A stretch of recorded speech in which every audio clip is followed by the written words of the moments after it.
Good morning, good afternoon, and good evening, guys. Welcome to Otaku Chris is Talking. This is your weekly anime review for One Piece episode 772.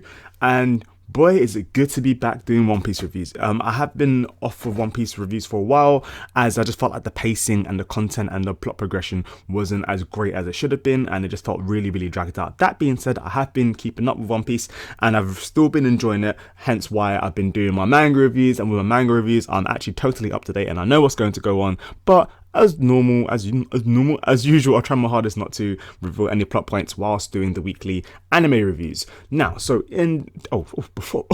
guys, before we continue, if you're new to my channel, do subscribe, as I make weekly anime, manga reviews, otaku reviews, movie trailer, stuff like that, and basically all that nerdy stuff, all the kind of stuff that you can see in the background, basically on this channel. And this is where I just do my reviews and talk about this genre, this topic with you guys. So if you enjoy my content, do subscribe, as I make it extremely regularly. If you would like certain episodes, then watch it for that. If you just like me talking, just watch it for that.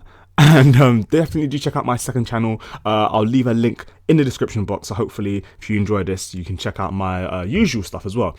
So yeah, this episode was fairly good.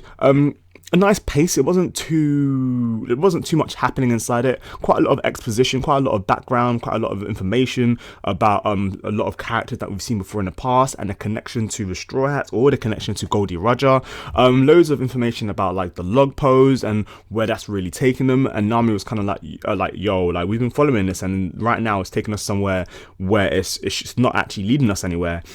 So we had information about that. What's actually happening with the log pose?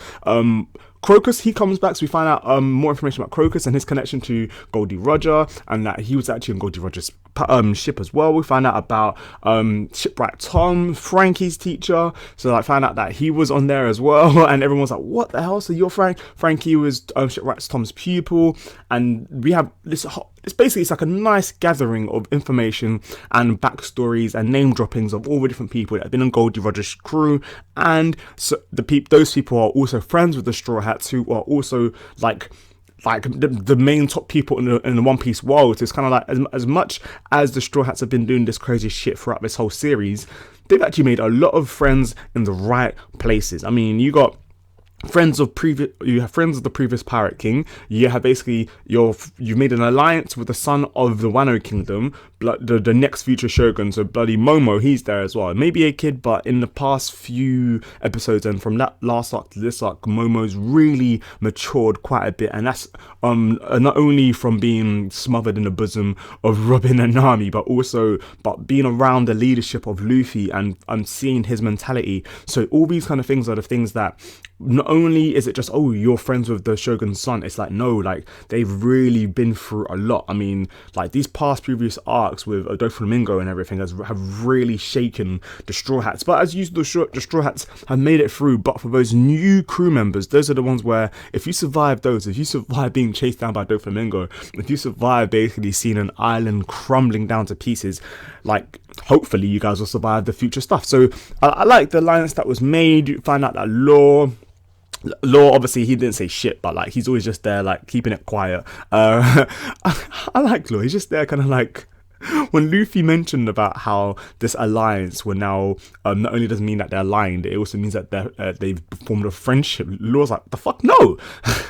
So once again, I love the dynamics. I love the different personalities in this current alliance right now. It's super cool, especially seeing that Inuyasha and Nekomamushi they've now bloody reconciled. They're finally able to be awake at the same time and not bloody kill each other, which also brings effect to the minks on the island of Zou, that they can now see people from different times and whatnot. It's crazy, but there was a short moment in the episode where they were actually explaining the different reasons why this will be a lot of fun. So that's pretty nice as well. You find out information about Nami's log pose and where that's really taken them, and how like Crocus, he was actually part of Goldie Roger's ship as well. We found out that Rayleigh was there as well, that everybody knows each other, and literally the Straw Hats are some of the most fortunate people in the One Piece world. So I really like that. Not much happening in the plot progression itself, but there was a small moment at the end when after the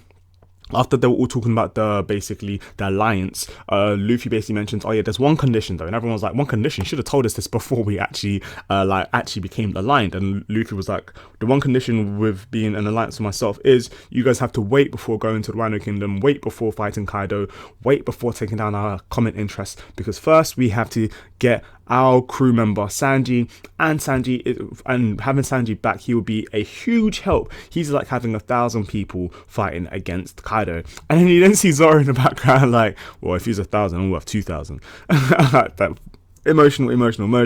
I love that. Once again, even when Sanji's not there, Zoro has to have his input about who is the strongest one there. So it's fucking amazing. So that was a nice little bit of good plot progression, because now this shows that it's very soon, hopefully very shortly, within the next few episodes, will we have the Straw Hats going after Sanji, which is something that like is very important, especially for the next couple arcs. So that's cool. So one thing I'd like to point out as well is in this episode, I liked that when Luffy mentioned about going to go get back Sanji, and that Sanji was with Big Mom, the rest of the people were like, the rest of the people were basically saying, that's great, but how are you going to go fight one Yonko to another Yonko? And Luffy's like, no, I'm not going to fight her. I'm just going to go get Sanji and return, and in that way we have enough strength for Kaido. So this is something that I didn't really pay attention too much to in the manga when I was doing the manga reviews, but do subscribe for the manga reviews as well if you're up to date. But I like that, like now I've seen this as like, okay, the main thing isn't to fight Big Mom, but it's actually to just go and get Sanji, and that's something that's been in the back of Luffy's head since then. So yeah, that's just something pretty interesting. The art was pretty cool. I like the slight increase to animation during the flashbacks of Goldie Roger's crew and going around and seeing the sunset. Those colours and all that looked very, very nice compared to the rest of the episode, which looked like the standard One Piece. But during those Goldie Roger moments and them just travelling around, I thought that's when the episode did pick up a little bit. You also have Captain Jack, that motherfucker, he's back, and he's back for a vengeance, but he can't be fucked to climb that big old Zoe elephant again, so he's looking to just take down the elephant Zoe straight up in one time. So it's kind of like, fair enough, I don't get how you're going to do it, because this elephant Zoe is fucking monstrous. It's huge, and it's not going to be that easy. So I'm very interested to see how the animation is going to be and how this is going to play out in the series. And what else? Oh, we also get a little name drop of the first commander of a certain somebody called, oh my god, I totally forgot his name.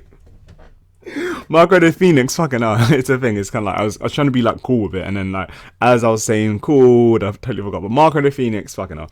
So Marco the Phoenix, he has been name dropped, and he should be somebody who we may see within the next few episodes or arcs, who bloody knows, but he has been name dropped, and it's interesting to see how he's going to play out in this series. Anyway, this was a fairly good episode, nothing crazy going on, a lot of exposition, quite a lot of backstory and a connection, and a little bit of warmth and heart from the characters that have been name dropped, especially characters that we haven't seen in a while, especially moments that happened pre-time skip as well. What did you guys think of this episode? I hope you guys enjoyed this review. Hope you guys stick around and subscribe for future things from myself. Have a great day. Otaku Chris is talking. Peace.